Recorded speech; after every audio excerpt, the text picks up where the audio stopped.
Hey everybody, happy Thursday lunchtime tutorial stream. How are y'all doing wherever you are out there on the internet today? It is great, windy and cold here in Dallas. Hashtag not a fan of this weather. I think Ace brought the weather with him from Ohio and told him he could just send it right on back. And, you know, it's still here, so I don't quite know what that's about, but at least we're inside, it's warm, it's not raining on my head at the moment, and we are going to do a fun thing. That ring. No, not that's tonight's project. This is today's project.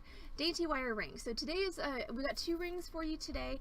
Thursday, this lunchtime tutorial stream is a wire wrapped ring. This one's very, very simple. Like we're probably going to be done with this tutorial in a very short amount of time, depending on how much I talk. And then tonight's project for Torch Thursday is another ring. This is a twisted wire ring. So this is one of the projects, tonight's project, that came out of that earring class that I did last week Thursday. And I said that after I did that, I went on just a spree of projects that use that same technique. So this is another project that uses that same technique. So that's going to be our Torch Thursday project. That's going to be tonight at 6 p.m. But for now, let's talk tools and supplies for this afternoon's tutorial. What do you need to make this dainty wire ring? It's a pretty light project as far as supplies and tools go, which is nice, especially if you're traveling or you're just looking for something quick and easy to do, say on your lunch break. This is a really good one for that. So you're going to need some wire, and there's no Heather here. Turn off her camera. She's not in yet today. So I'm using some 22 gauge sterling silver wire, and how much of it you need is really going to depend on how chunky you want to make your ring. So I'm not going to make mine super huge. I think I'm going to do, what did I do, 4 times around the mandrel. And so figure if we're just going to use, basic geometry here, you're going to need about 3 inches per time around the mandrel for an average sized ring. And this one I think is like a size 6.5. Yeah, that's a size 6.5 on the mandrel. So this particular ring took about 12 inches of wire to make. You don't have to make it that dainty, you can make it daintier. So basically I would say the minimum amount of wire that you could get away with to make a ring similar to this would probably be about 9 inches, and you could do it if you wanted to really chunk it up. You could do it with up to 2 feet, so it's totally up to you. I'm going to use about 12 to 14 inches I think for my ring today. You're also going to need some beads, and so what I have is I've got some 2mm round sterling silver beads, and I've got 10 of those, and those are just going to be kind of in the middle like that. And I've got 1 bead. I've got this pretty hessonite bead. And hold on, I'm gonna make this a little bit easier for everybody to see. I'm gonna zoom out and put a little bit more light on this. So I've got this pretty hessonite bead, which hopefully in a minute you'll be able to see much better.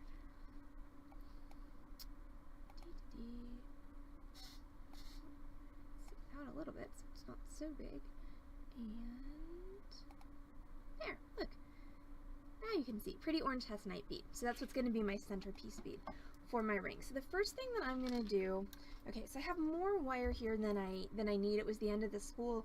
So I've got about 2 feet here, and I definitely don't need that much. So I'm going to go ahead and cut that down a bit, like I said, to about, I'm going to do about 14 inches, just because especially after last night's project, I'm super paranoid about not having enough material to do what I need. So 14 inches I think is a pretty safe amount. We shall see when I make my ring if I'm correct in that or if I'm incorrect in that.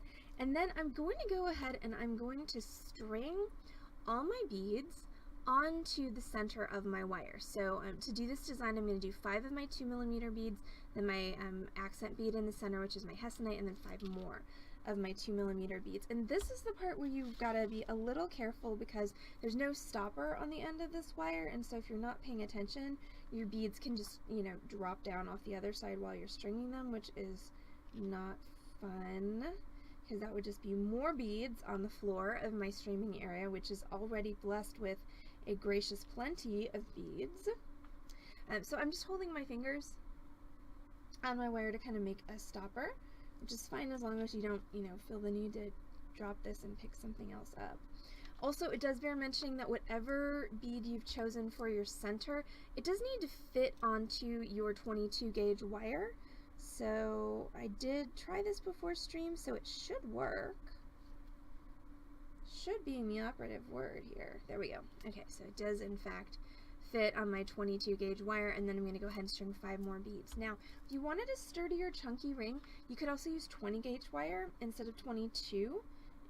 I'm using 22 just because I like a daintier look for this particular design, but you can mess around with the wire sizes as much as you want. You could even really chunk it up and go with like an 18 gauge. Just bear in mind, of course, that the thicker the wire, okay, the smaller the number, the thicker the wire. The thicker the wire, the harder it's going to be to manipulate.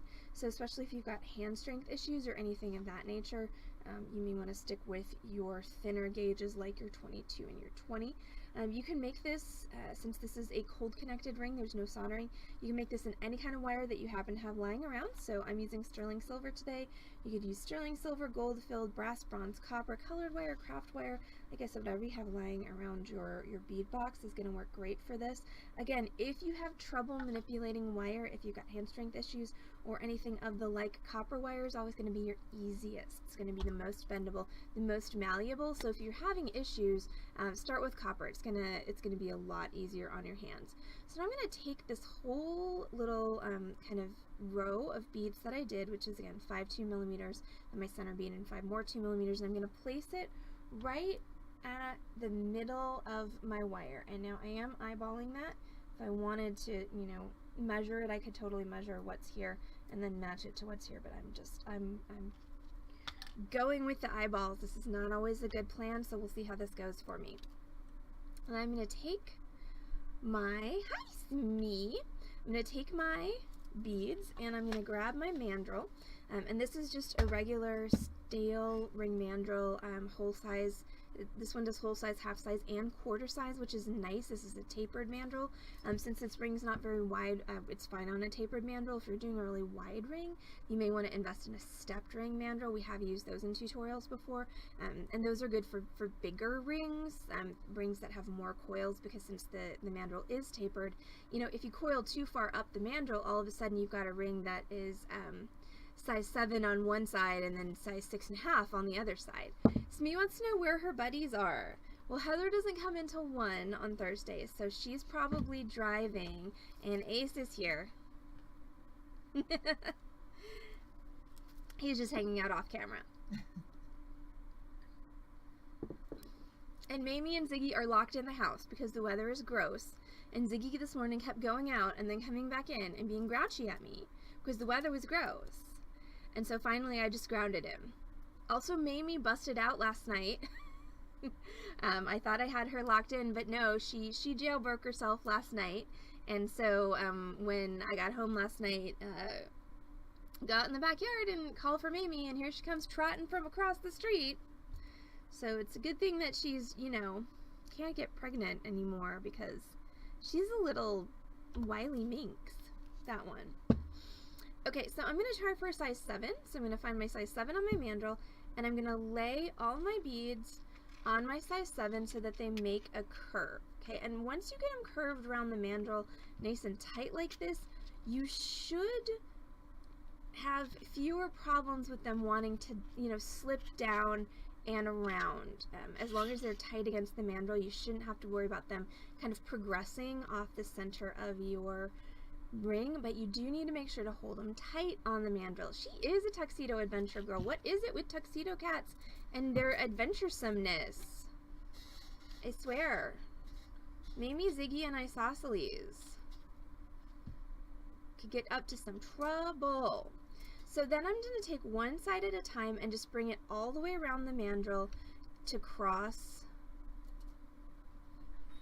and make sure you keep it pulled tight.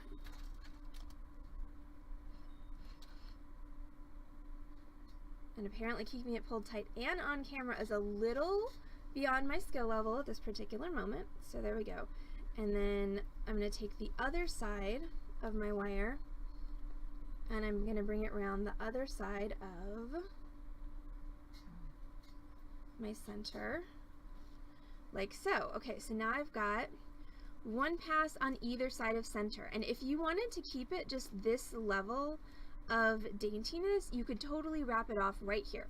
Like you could end your ring right here, right now, and be done with it. I'm gonna go one more time around. So I'm just gonna take, and I'm gonna keep on the same side of center, and I'm gonna put my next pass on the outside. So I'm gonna take this same wire, I'm gonna bring it round, up and over, pull it tight, and set it right next to the pass that I already made. And then I'm going to do the same thing with this wire on the bottom. I'm just going to bring it round and all the way up and over. Okay, so now what I have is this thing that's a little bit kind of springy, a little squirrely, a little out of control. So the next thing I'm going to do is I'm going to make sure that all my wires are where they're supposed to be. So notice this one isn't. This one's crossing over, and it ought not to be. We want them next to each other. I'm going to snug everything up nice and tight. Now it doesn't so much matter where, like you may have noticed that when I started, these beads were over here on the ring mandrel. They've kind of moved over a bit. And that's okay because it's a round mandrel, so it doesn't really matter. I want to make sure that it's down right around my size 7, which is the size that I'm going for, and then I'm going to VV carefully take it off the mandrel. And when I take it off the mandrel, it's important that I've kind of, so notice how I've got my wires out of order again, but notice how I'm pinching my ring. I'm holding all my wires together, and what I'm going to do is when I take this off the mandrel, I'm going to try and hold all those wires together. I'm going to try not to let them sproing. Sproing, by the way, is totally a technical beading term. Just ask any wire worker. They will tell you that sproing is absolutely a valid technical term. The definition of sproing is if I were to let this go, it would go sproing and be all out of shape and out of size. So I'm just pinching it gently but firmly. Obviously you don't want to mash the bejesus out of it because you just made a nice round ring and you don't want to ruin that. But I am holding it pretty firmly so that, again, I don't get the sproing factor. So now what I'm going to do is I'm going to wrap off one side of my ring at a time. So that wrap off is going to happen with the free end of wire that's closest to whatever side of your ring you've decided to work on first. For me, I've chosen this side. Now, I can actually trim this wire down a bit because it's got to go through the middle, and it's a wee bit awkward if it's quite so long as this. You don't need that much wire, so I'm just going to trim that off down to, it's like 1.25 inches. And then I'm going to take that and I'm going to go through the middle with it. So I'm just going to push it through the middle, and you can grab it with the pliers if you want to. Push it through the middle and pull it around. And your goal here is to wrap nice and tightly around all 4 of those wires. Now you may notice this happening. That's okay, we're gonna fix that in just a minute. And yes, Smee, it is in fact a baby hessonite in the middle of this ring. Okay, so I want to wrap it nice and tightly around about 3 to 4 times. Okay, like so. And now we may have noticed that this really bears no resemblance at this point to the ring we started off with. So we're going to put it back onto the mandrel and slide it down. And what should happen when you do that is everything should straighten itself back out. So all I did is just put it on the mandrel, slid it back down, gives me a chance to double check my size. I'm at like a 6 3/4, so I was going for 7. We're going to call that close enough. Make sure all my wires are in alignment. Again, you don't have to worry so much about pinching your ring when you take it off the mandrel this time because it's anchored with that wire that we already wrapped around. I do want to make sure that I'm just sliding my beads all the way over so that they're sitting right close to that wrap that I just did. Hold everything together. Again, we can trim this off shorter to about 1 inch and change, and again, just wrap it round. Make sure you don't, okay, make sure this doesn't happen to you like it just happened to me. Okay, this is my wrap. One of my beads is trying to be sneaky. It's trying to sneak out from that wrap. Don't let it. Okay, make sure your beads are all contained in between those two wraps. And we're going to go around. If you're having trouble getting a hold of it with your fingers, pliers are totally acceptable. Wrap it around nice and tight. Do I usually go, you know, Amy,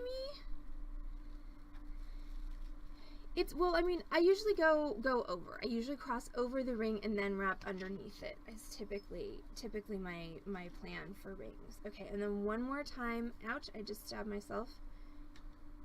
Made the blood sacrifice for today, everybody. Thank you. So no one else needs to worry about it. Alright, back on my mandrel to just kind of straighten everything out. And it's a little bit, yeah, it's still about a 6 3/4. What I'm going to do is I'm going to take it and I'm actually going to shove it down my mandrel a bit. And that's going to do a couple of things. Number one, it's really going to cement that round shape. Number two, it's going to just stretch and tighten everything a little bit. Number three, it's going to make it completely impossible for me to get it off of my mandrel. There we go. It was stuck. And then the last thing I need to do, of course, is get rid of these bits, because these are what I just stabbed myself on. So yeah, there's the joys of wire wrapping right there for you.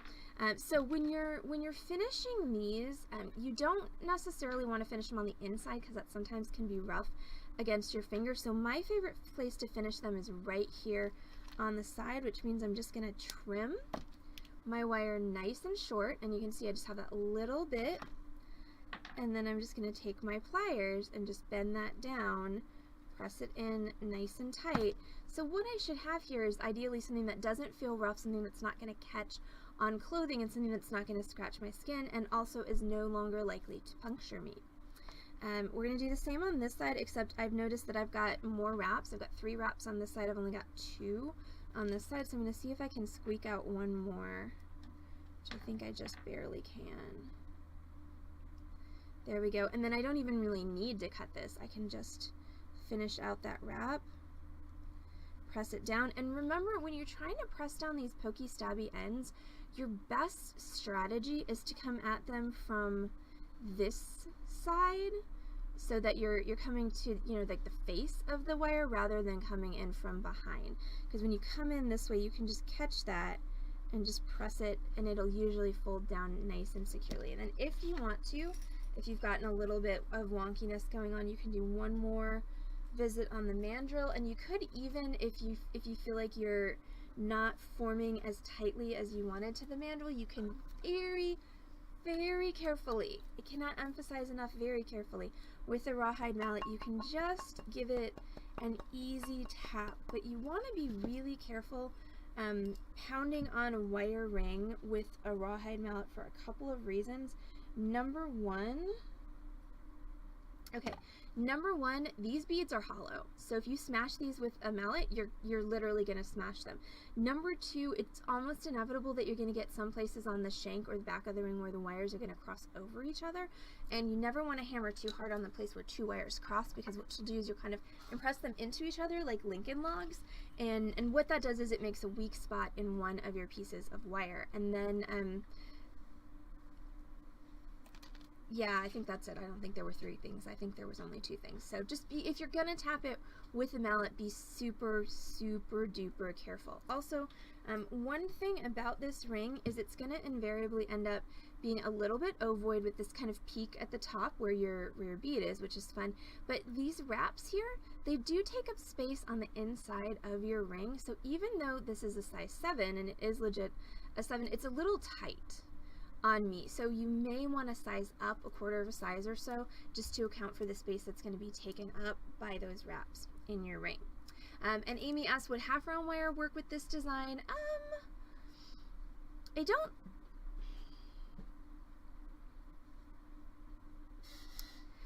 know, Amy. I feel like the fact that the nature of this design is that it's bound to get a little bit jumbled, and half round wire doesn't look good if it's jumbled. It looks much better if it is, you know, very pristinely laid next to each other. So I'm going to say that I think full round wire is a better choice for this design, but if you make one with half round, post it in Discord because we would love to see it. Alright, so that's it. That is our Dainty wire ring class for today. Thank you all so much for hanging out with us on the Beading Dream stream this tutorial Thursday for this Dainty wire ring, which my camera will not focus on. It just wants to focus. Sure, now you want to focus on me, camera. Like, now that I want you to focus on something else, you want to focus on me. We don't want you to focus on me. You want to focus on everything else. Cameras are like cats, I swear. So yeah, Dainty wire ring, thanks so much for hanging out with us on the Beading Dream stream for this lunchtime tutorial. I'm Allison from Beading Dreams in Dallas, Texas. Thanks everybody. We're an actual brick and mortar retail bead store, so if you are a Dallas local, we are open at 1 p.m. today to feed your need to bead. If you are not a Dallas local, we are back on this channel, twitch.tv/Beading Dream this evening at 6 p.m. with Torch Thursday. That's our twisted wire stacking rings. This is one of the projects that came about as an offshoot of the earring project that I did last week Thursday, so it's going to be a really good time tonight. Plus there will be fire. Never want to miss fire on the Beading Dream stream because you never know what's going to happen. I could melt a camera. I could melt an ASO. You know, I could set myself on fire. You really just never know. So tune in tonight at 6 p.m. for that Torch Thursday stream. If we don't see you tonight, hopefully we'll see you on another tutorial very soon. We do have a Zoom Crafty Cocktail Hour tomorrow, Friday at 6 p.m. If you have Zoomed with us before, I think I restarted the meeting properly, so it should be the same credentials. If you've never Zoomed with us before, email us beadingdreamsdallas@gmail.com. We'll be more than happy to get those meeting credentials to you so we can all have a fun time and see each other's happy faces tomorrow night, and then Saturday we'll be back with a basic leather bracelet at 6 p.m. followed by a live sale. So everyone have a great Thursday afternoon, and I'll see you all back on this channel, twitch.tv/beadingdream tonight at 6. Bye!